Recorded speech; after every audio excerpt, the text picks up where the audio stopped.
Good morning. Happy last Sunday of the month. For our Sunday school class, we are continuing our journey through the age of the patriarchs.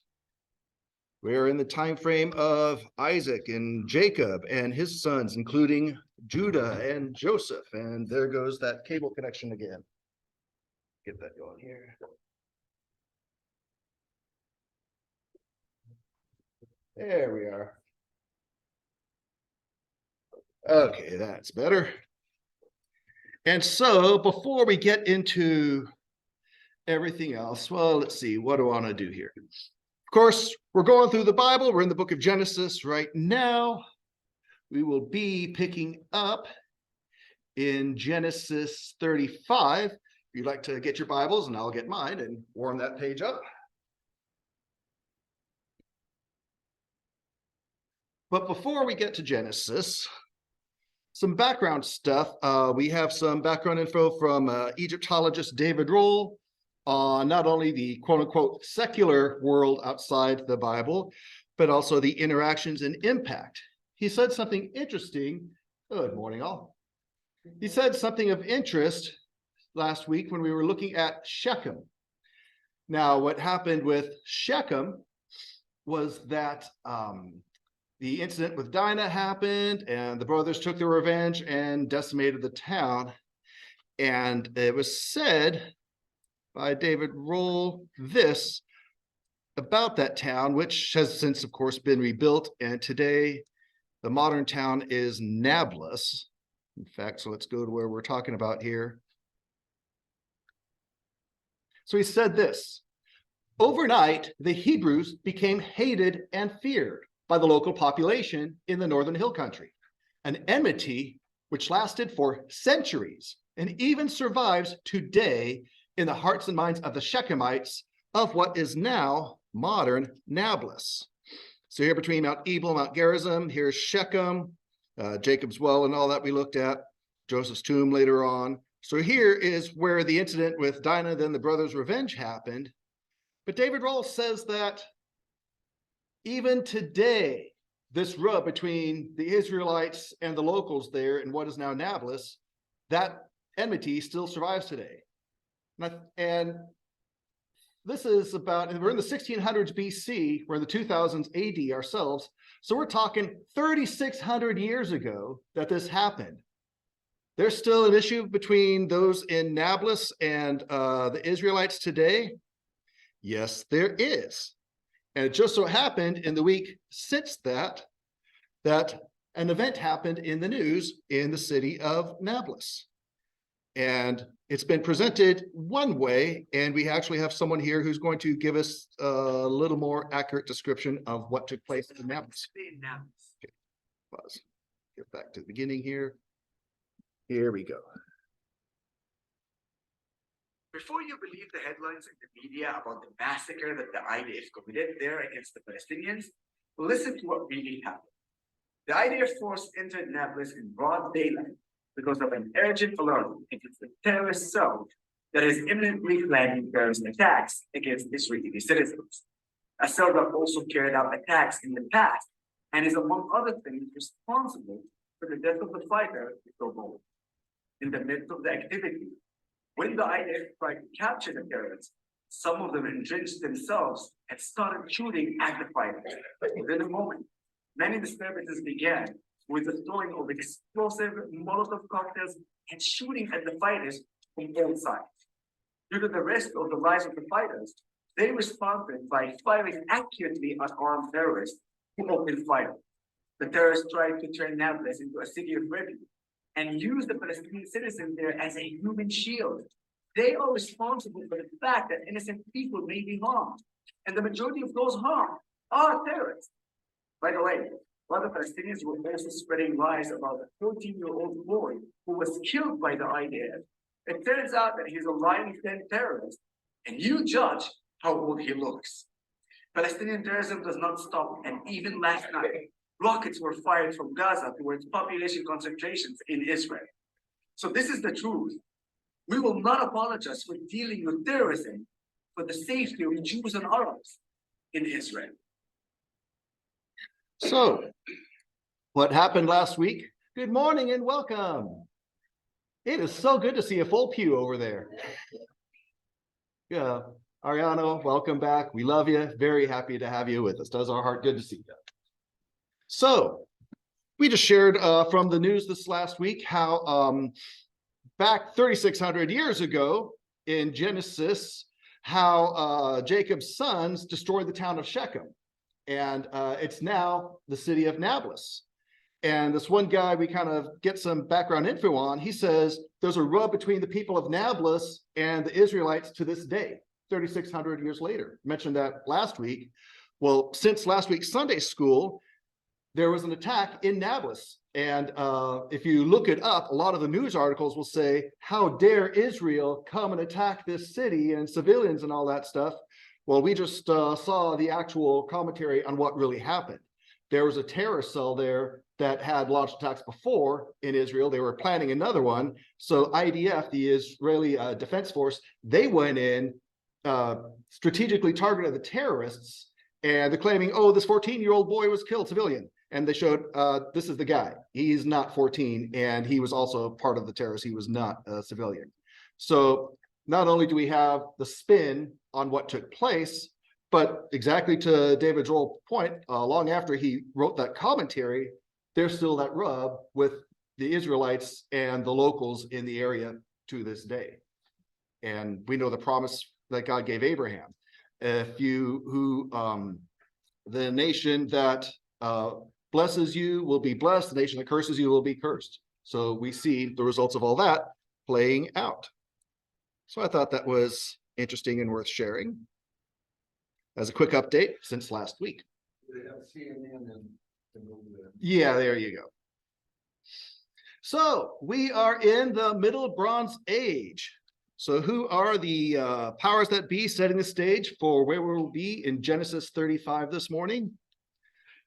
Well, over in China, yeah, y'all remember that guy? Their last emperor of their first dynasty, the Xia dynasty, Emperor Xi, is ruling and reigning from the modern city of Anyang. And as we saw when he came to power last week, not a good guy. And we can see how it brought the dynasty susceptible to being overtaken, which will happen a little later on. So that's in China, while Isaac, Jacob, and his sons are over here in the Promised Land. Okay, so closer to them, we have in Egypt, in their 12th dynasty, which is in their middle kingdom. They had three high points of power. The old kingdom with the pyramids. We're 100 years past that now. We're in this middle kingdom, another unified high point. And then later on, there'll be the new kingdom, which will be their last big hurrah. So right now, we're in that middle kingdom, 12th dynasty. And the Pharaoh right now, during the time of Isaac, Jacob, and Joseph, is this guy right here, ruling by himself at the moment, named Senuseret III. Pull him up here. And as we've noticed, there's a dramatic change in how the pharaohs are depicted now. We see this guy being depicted not only a bit more realistic instead of idealized. System's running a little slow, my apologies. But also he's a bit more somber too. The ears are longer as he's hearing the cries of his people. His face is kind of turned down in a bit of a frown. So there's certain things that happen, hey, Brother Joe, during his time that we will get to that are right out of the Bible. So that's Pharaoh Senuseret III in Egypt. Over in Assyria, which is in its early days, in the capital of Assur, which will later be replaced by Nineveh as a new capital. Their king is Sargon I, not to be confused with Sargon the Great, who was much earlier. So there's their capital right there off the Tigris River. And as we saw last week, they are expanding very much, so much that they've got little trading outposts all the way in Turkey and Greece, a little further to the north and to the east. So that's where they are. China way over there, Assyria here, Egypt there. So yeah, they're trading all the way over here with Turkey and Greece. So right now, over in the land of Mesopotamia, which is Shinar in the Bible, also known as Sumer, where the folks came out of after the flood, we've got two main cities that are in power. And over in Isin, right down here in the Persian Gulf area, in Isin, their king is a guy named Ur-Ninurta. And just a little south of him, the other city is Larsa, and their king is Gungunum. So that's what's happening in the world around them. So what's happening with the Israelites themselves? We have, let's zoom out here. We have we have Isaac, who is still alive. He thought he was going to be dying a lot sooner than he did when he tried to bless Esau, and the blessing went to Jacob. But he is still alive. He is currently at Beersheba, but he's going to be moving back to where Abraham was in Hebron. So he's down here in Beersheba. He's going to be moving to Hebron a little later on. Isaac is now 165 years old. So he's getting up there. I was just at a birthday party late last night for my coworker's dad, who is 90. And that guy can dance. Actually said the secret to his long life was walking with his wife 5 miles a day, rain or shine. More power to you. Cool. I was just jealous of his dance moves. But anyway. So Isaac's an old man of 165. His twin boys, Esau and Jacob. Esau is down here in the Mount Seir range, and he is 105 years old now. His brother Jacob, whose name has changed to Israel, but we still call him Jacob, so we know we're talking about the man and not the nation. Coming on back down here with his wives and his children and all that stuff. Jacob's on his way down from Bethel, which is right up here. Jacob, of course, being the same age as his twin brother, he also is 105 years old. There's Bethel coming down from Shechem and Nablus to Bethel. There's Jerusalem down here. And so they'll be making their way on down as we go. Judah, his son, is 18 years old now. Judah is the son through whom Christ will come. His son Joseph is 15 years old. Joseph will become pretty significant in the chapters ahead here. Right now, we are in Genesis chapter 35 with the birth of Benjamin and, sadly, the death of Rachel.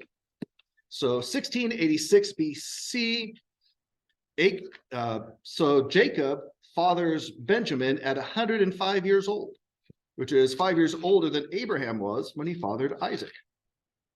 Point of interest there. So Genesis 35, all that to bring us here. Let's pick up in verse 16. Then they journeyed from Bethel, and when there was still some distance to go to Ephrath, Rachel began to give birth, and she suffered severe labor. When she was in severe labor, the midwife said to her, "Do not fear, for now you have another son." It came about as her soul was departing, for she died, that she named him Ben-Oni, but his father called him Benjamin. So Rachel died and was buried on the way to Ephrath, that is Bethlehem. Pause right there. Ben-Oni means son of my sorrow. That's what the mom said, Rachel, as she was dying, but the father changed his name to Benjamin, son of the right hand. And so Benjamin is the only other son from Rachel besides Joseph. So these two are pretty special to Jacob. And again, there's 15 years difference between Joseph and Benjamin. This is referred to in a couple places in the Bible. Benjamin is the last of the 12 sons. So some significant things. Stephen, you don't have to turn there. I'll share the verse. Acts chapter 7, Stephen talks about this. The completion of the sons being born and all that. In Acts 7, verse 8, talking about God and going on down through the patriarchs. Acts 7:8, Stephen preaches, he gave him the covenant of circumcision And so Abraham became the father of Isaac, circumcised him on the 8th day, and Isaac became the father of Jacob, and Jacob of the 12 patriarchs. So now we've got all 12. Jacob would himself tell the story in Genesis. Again, don't just one verse, don't have to turn there. Genesis 48, verse 7, he says, "As for me, when I came from Paddan Aram, where he was with his uncle Laban, Rachel died to my sorrow in the land of Canaan on the journey when there was still some distance to go to Ephrath, and I buried her there on the way to Ephrath, that is Bethlehem." So they were on their way when this happened, coming down from Bethel on their way to Bethlehem, which is down here. We continue on in Genesis 35. Jacob set up a pillar over her grave. That is the pillar of Rachel's grave to this day. Well, Moses wrote Genesis in the 1400s BC.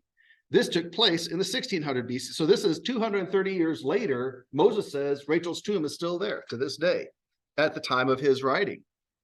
Well, right here, we have, zoom on down here, what is claimed to be Rachel's tomb.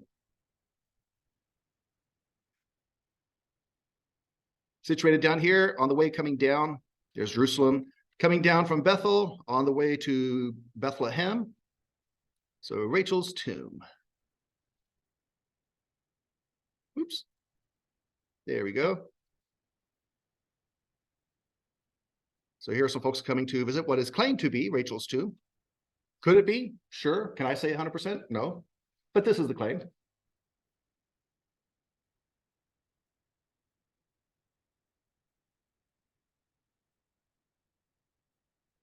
And I tried, Google Earth has a thing, a street view, where you can actually, it puts your camera actually on the street and you can turn it and move around. Rachel's tomb is inside a wall of dividing here, and you can kind of see some of it here. So it's kind of hard to get into, but there's an image of it. Looks a lot like Joseph's actually as well. Very similar. Crowd today. You know, like you pose the question, is it or not? You know, who knows? My skepticism on that is the times they were in and where they were at, and she passed away. They didn't have the tomb made already, so she was already been decayed by the time they could actually build something. Wouldn't you think? Actually, Moses just said that 230 years later, her tomb is still there to this day. Moses said that in Genesis. You see what I'm thinking of? Yeah. Or did they just make a little bitty thing and then over the years it was added to? Yeah, everything we're seeing now was added onto what was already there. And so is this truly the place or not? I can't say 100%. But we do know that whatever Jacob built for Rachel, it survived 230 years because it was still there when Moses wrote. So they knew where it was then. It is quite probable and possible, not 100%, but possible and probable that the identity and location was, the knowledge of that was retained, and then they just built the facility around it and all that. Just like we'll see the tomb in Hebron for the patriarchs. It's this big elaborate building. Well, it wasn't that at the time. Right. And so, yeah. So take everything with a grain of salt, but it's still possibilities as well. So he built that. And then they go on, it says in verse 21, then Israel journeyed on, pitched his tent beyond the Tower of Eder. It came about while Israel was dwelling in that land that Reuben went and lay with Bilhah, his father's concubine, and Israel heard of it. Now there were 12 sons of Jacob, the sons of Leah, Reuben, Jacob's firstborn, then Simeon and Levi and Judah and Issachar and Zebulun, the sons of Rachel, Joseph and Benjamin, the sons of Bilhah, Rachel's maid, Dan and Naphtali, the sons of Zilpah, Leah's maid, Gad and Asher. These are the sons of Jacob who were born to him in Paddan Aram. So inserted in all of that was a little incident with Reuben, the firstborn. This is the mother of his half-brothers. So, or you can use other words to describe as well. And so we mentioned how Judah, through whom Christ comes, is the fourth born. There's Reuben, Simeon, and Levi ahead of him. Well, we saw what Simeon and Levi did. Now we see what Reuben did. This will all come up later on as far as how things play out with the 12 tribes and their destinies and things like that. So wrapping up the establishment of all 12 of the sons now, we have just one verse in First Chronicles chapter 2. Well, we'll do the first two verses. First Chronicles chapter 2 covers this as well, where it tells us, First Chronicles chapter 2, 1 and 2, these are the sons of Israel. Reuben, Simeon, Levi, Judah, Issachar, Zebulun, Dan, Joseph, Benjamin, Naphtali, Gad, and Asher. So that's that. And finally, we're told in Matthew chapter 1, in the genealogy of Jesus, Matthew chapter 1, verse 2, Abraham was the father of Isaac, Isaac the father of Jacob, and Jacob the father of Judah and his brothers. So there you have it. There is all of that. Old and New Testament, all confirming all of that. So any thoughts, comments, questions on the 12? Already take a quiz on the names? I couldn't probably pass a test on who all the 12 apostles were. So I'll know if I hear them, I can say, yeah, that is or that isn't, but just to blank write them out, nah. But like Einstein said, you don't have to memorize things that you can look up. So don't think that you're not smart if you don't have things memorized. Yeah, you know. If you could just cram for a test and spew it out and then you forget it as soon as you leave the test, then you're good and you pass. Yeah, no applied knowledge or ability to think for yourself and all that. That's, yeah, whatever. Yes. There's nothing about that name that sounds good. Hey, students, let's do long division. Great. So events still get interesting as they go on from here. Genesis 38 in the following year, 1685 BC. Speaking of Judah, the fourth born, so what happens with him? He is now 19 years old, and in Genesis 38, first two verses, Genesis 38, 1 and 2. It came about at that time that Judah departed from his brothers and visited a certain Adulamite whose name was Hebron. Judah saw there a daughter of a certain Canaanite whose name was Shua, and he took her and went into her. So Judah marries at 19 years old, and he is over in this place where this guy from Adullam is. So family's up here, and he just kind of went off to the side here. Here's Adullam, where he's at. And he becomes a husband and a soon-to-be father. Meanwhile, the rest of the family, they finally reunite with Isaac. They meet together. Isaac leaves Beersheba, comes on up, and they come on down. Everyone meets here in Hebron, where Abraham is buried. So Genesis 35, one whole verse, verse 27. Genesis 35, 27. Jacob came to his father Isaac at Mamre of Kiriath Arbor, that is Hebron, where Abraham and Isaac had sojourned. And this is also mentioned, Genesis 37, 1. Jacob lived in the land where his father had sojourned in the land of Canaan. Okay, so Jacob and his 12 sons, 11 sons and daughter, they settle here. Judah has gone off over there. And this will be the setting for the adventures of Joseph that we're going to be getting into here soon. Meanwhile, back in Genesis 38, verse 3, Judah's wife, she conceived, bore a son, and he named him Now, just me being silly and stupid, because I am, I hear that and I think, hey, what do you want to name him?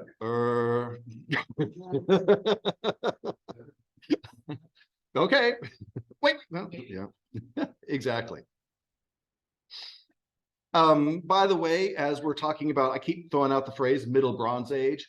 There was the Stone Age, the New Stone Age, the Copper or Chalcolithic Age. Now in the Bronze Age, later there'll be the Iron Age. Well, these different ages have different periods within themselves. We've been in Middle Bronze Age 1. We are now going into Middle Bronze Age 2A. Y'all feel the difference? Yeah, I thought so. Okay. Just keeping y'all informed.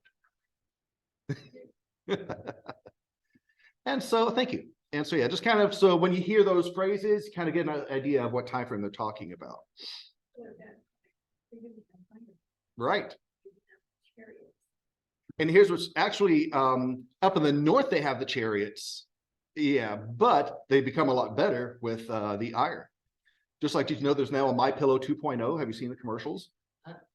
Yes. He's now got temperature fabric in there, fibers that are weaved through it. He's kept the original design for 20 years, but he had to add this new technology. So, hey.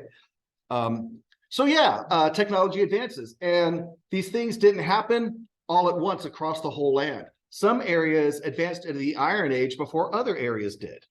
The Bible talks about how the Philistines were good at making tools, and everyone who's at war with each other would equally go to the Philistines to buy their weapons of war to fight each other with, because they had kind of a corner on that market. And so that's kind of interesting. So all of that brings us to Joseph. Very, very significant. He is an example, a forerunner, a shadow, a type of Jesus Christ in many ways. So we'll look at all of that. So we'll talk about what the Bible says about, informs us about what happened with him. We'll see what secular history, when we look in the right timelines, actually shows us about who Joseph was outside the Bible, as he's recognized and recorded outside the Bible. We'll talk about not only Senuseret III, but his son Amenemhat III, who reigns with him, is the Pharaoh whose dreams Joseph interprets while they're ruled. So we'll get to all of that. So, and how events in secular history from Amenemhat III's time frame line up exactly with what happens in the Bible. Again, the Bible never has to change. It records the truth. Our understanding of its impact on the world around it is what we kind of learn and adapt and grow and come to realize it was all right there. So Joseph, 1684 BC, Genesis 37. Pick it up in the second verse. Genesis 37:2. These are the records of the generations of Jacob. Joseph was 17 years of age. When 17 years of age, was pasturing the flock with his brothers while he was still a youth, along with the sons of Bilhah and the sons of Zilpah, his father's wives. And Joseph brought back a bad report about them to their father. Now, Israel loved Joseph more than all his sons, because he was the son of his old age, and he made him a vari-colored tunic. His brothers saw that their father loved him more than all his brothers, and so they hated him and could not speak to him on friendly terms. Then Joseph had a dream, and when he told it to his brothers, they hated him even more. He said to them, "Please listen to this dream which I have had. For behold, we were binding sheaves in the field, and lo, my sheaf rose up and also stood erect, and behold, your sheaves gathered around and bowed down to my sheaf." Then his brothers said to him, "Are you actually going to reign over us? Or are you really going to rule over us?" So they hated him even more for his dreams and for his words. Now he had still another dream, and related it to his brothers, and said, "Lo, I have had still another dream. And behold, the sun and the moon and 11 stars were bowing down to me." He related it to his father and to his brothers. And his father rebuked him and said to him, "What is this dream that you have had? Shall I and your mother and your brothers actually come to bow ourselves down before you to the ground?" His brothers were jealous of him, but his father kept the saying in mind. So this gets a little interesting. So Joseph is 17. Keep in mind, he and Benjamin are the two youngest of the sons. Dinah was born shortly after Joseph, the daughter. But so Rachel, the one that Jacob loved of his 4 wives at first, had 2 sons, and they were the last ones born, the youngest, and there's 15 years between them. So Jacob was 90 years old when Joseph was born. So when he says the son of his old age, yeah, and that's true. He was even older, 15 years older, when he fathered Benjamin. So these 2 are pretty special to Jacob. And the brothers already know this. So what does he do? He does what any smart parent does. He makes it obvious Joseph is the favorite by, in front of all the brothers, giving him this special coat. Yeah. Oh, you have siblings. So we know how this is going to turn out. And so the brothers hate him all the more. So Joseph has a dream. And he says, hey, guys, check this out. Listen to this dream. Now, speculation here. I'm thinking, was Joseph a little arrogant because of all the affection from his dad and the favoritism? Or was he just, being a younger one, really dumb and not realizing how well this was going to go over or not? Whatever, or was it just innocently and ignorantly just, this is what happened? What do you guys think? So he tells them a dream about the sheaves, his sheaf rising up and their sheaves bowing down to him. And they're like, oh, really? You think that? So there was already issue that just added to it. Who does this guy think he is? Of course, we know we don't control our dreams, but he did choose to share it with them. And then he has another dream about the sun and the moon and the 11 stars. Of course, he's got the 11 brothers. And then he not only tells the brothers, even though the first one wasn't well received, he tells them again about the second one. And then he tells his dad. And his dad says, are I and your mother and your brother's going to bow down? Now, his mom's already dead, but obviously he's being cared for by the others, Leah and the others as well. But here, Jacob's like, oh, not only your brothers, but even me, and understand too from this time frame, the respect for the prior generations. And so really, I'm the prior generation. I'm the authority. You know, what's the famous line? Hey, I brought you into the world, I'll take you out. You know, we're the ones in charge. So there's supposed to be this respect for the generation before you. So Jacob's like, oh, really? Not only your brothers, but we're going to bow down before you as well. So the brothers just keep getting spun up and spun up and spun up, while it says his father kept the saying in mind. I'm going to file this in the back and kind of see what happens here. So what do y'all think? Any reactions from y'all kind of hearing this, or questions about these events? I think until you dream and you share, obviously he was a dreamer, and not knowing he was a dreamer, these were his first 2 dreams that are noted. Right.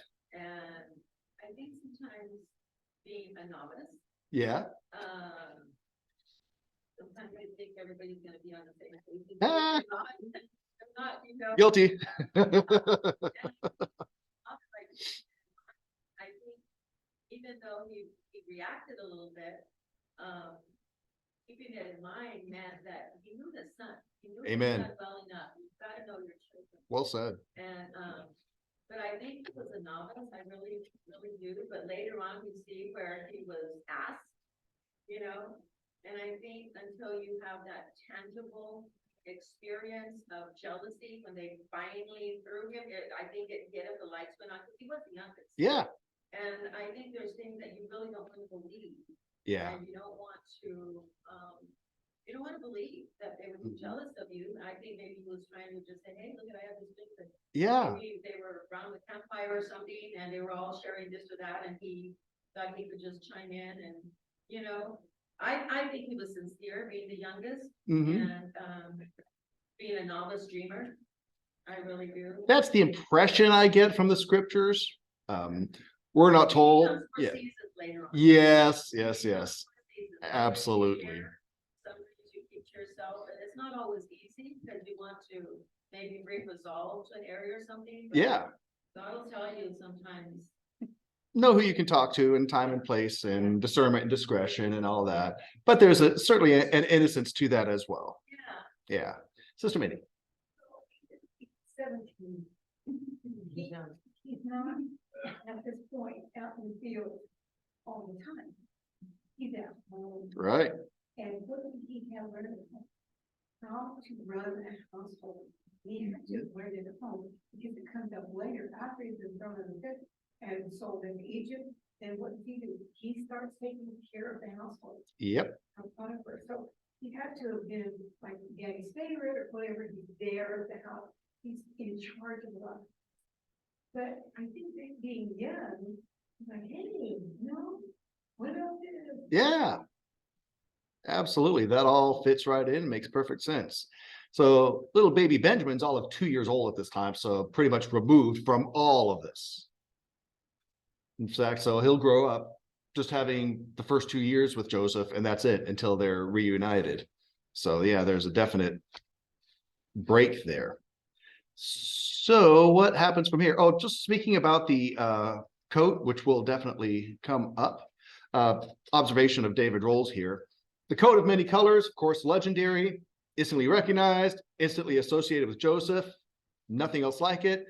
But it's not about its value. It wasn't richly adorned with jewels or interlaced with golden twine or the temperature fibers like My Pillow 2.0. It was a straightforward woolen overcoat. It was elaborately woven in dyes of threads, red, black, cream, dazzling to the eyes, it may have been, but this prized possession was the visible symbol of the jealousy and rivalry amongst this now third generation that's descended from Abraham.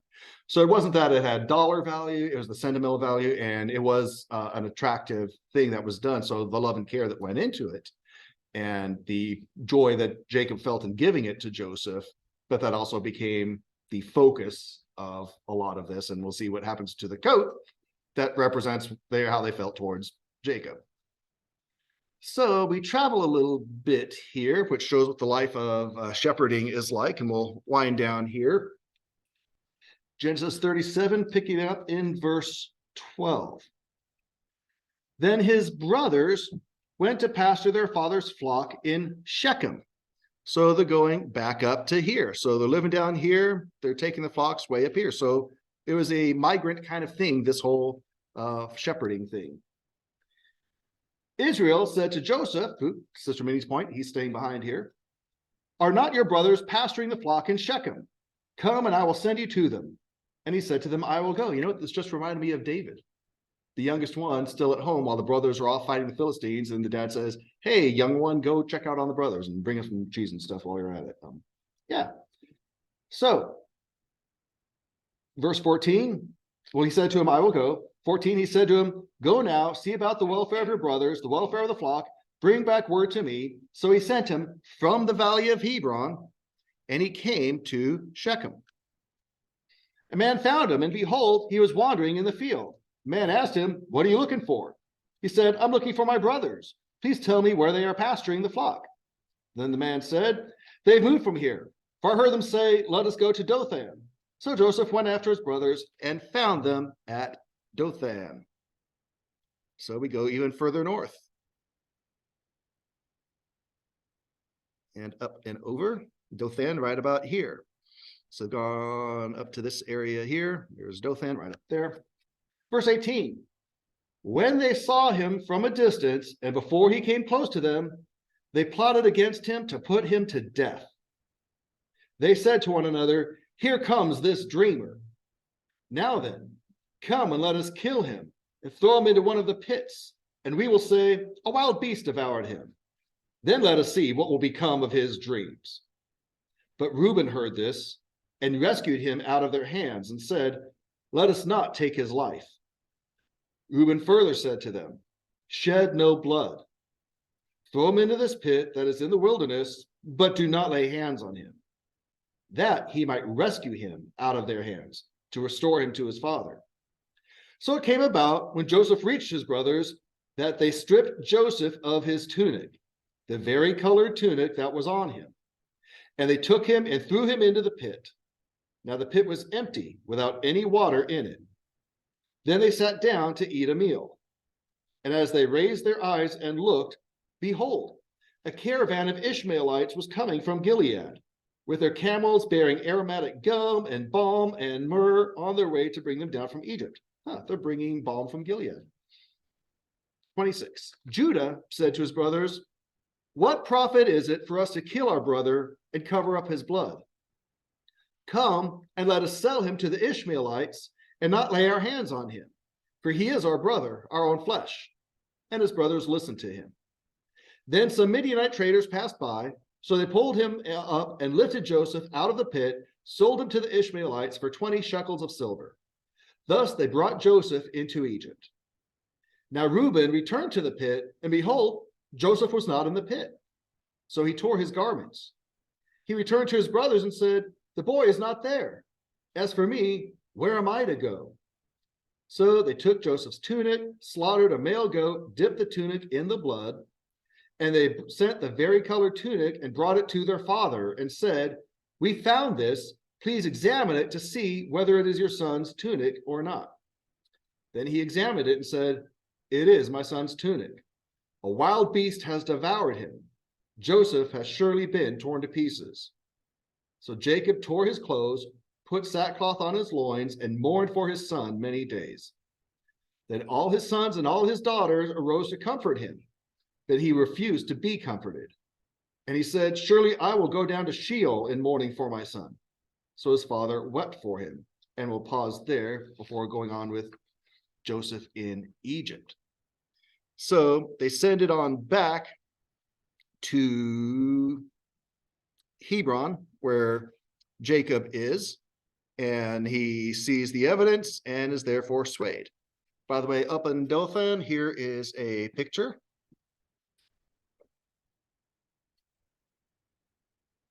of what is claimed to be the well that we were just talking about. Again, can I say 100% it is or isn't? Maybe, maybe not. But all these sites are marked and claimed as being, hey, this is legit and this is what happened and where it happened. So the brothers have this debate when they see him coming. Reuben says, let's not kill him. Judah later says, let's not kill him. Good for them. Reuben's actually thinking, hey, when they're not looking, I'll come get him out and I'll bring him back to dad and all will be cool. Judah's thinking, well, there's no profit in killing him. Let's at least sell him and get some money. He was a smart brother, I guess. And so we'll see interchanges between Ishmaelites and Midianites. So Ishmael from Abraham through Hagar, Midian from Abraham through Keturah. And so intermarriage and intermingling between, so you'll see the words interchanged. Yeah, but these are all from Abraham coming down here, these folks. And so they sell him, and for 20 shekels of silver, price of a slave. By the time of Jesus, it goes up to 30 shekels of silver that someone is turned over or betrayed or sold for, and that's all consistent with the times and all that. So, of course, the Bible accurately reflects its times, and so that. And so does anyone have any reactions, thoughts, or questions on the brothers and what they did with Joseph and all that? Yeah. Michael. If Joseph didn't know they were jealous by now. Yeah. I think he's gotten the message. And later on, we'll see when they're reunited with Joseph and he sends him to grab the father and bring him on back. They mentioned with each other on the way, because they're kind of fearful. They mentioned, did we not hear him pleading with us while they're sitting down having lunch? After while he's sitting in the pit. Yeah. So their hearts were pretty hardened and cold at this point in time. But it sat with them because they mentioned all these years later, don't you remember? Here he was screaming and pleading and begging while we just sat there and ate our lunch, So there's hope and redemption for all of us, but. And out of their own mouth, they call them. Yeah. Like they were prophesying at the same time. Yeah. Not realizing that those dreams, and here they thought they were going to stop those dreams. And it'd be those dreams that would deliver. Exactly. The dreams got him in the pit, but the dreams got him out of the pit. Absolutely. And Joseph would later say to them, don't blame yourselves. This was of God. God even uses our sinfulness. God even uses our humanity to bring about his goodness. Joseph describes it as a great deliverance. So even though this was not the first plan A, this was not the ideal way for things to have transpired, sometimes we make things harder than they have to be, but nothing takes us out of God's hands, except ourselves, ultimately, if we so choose. There's nothing we do or go through that God can't bring about for good if we will let him. So with that, we will close for the morning here and pick this up next week. So we will close that here. Let's see. So, oh, there it is down there. Stop our share and stop our recording.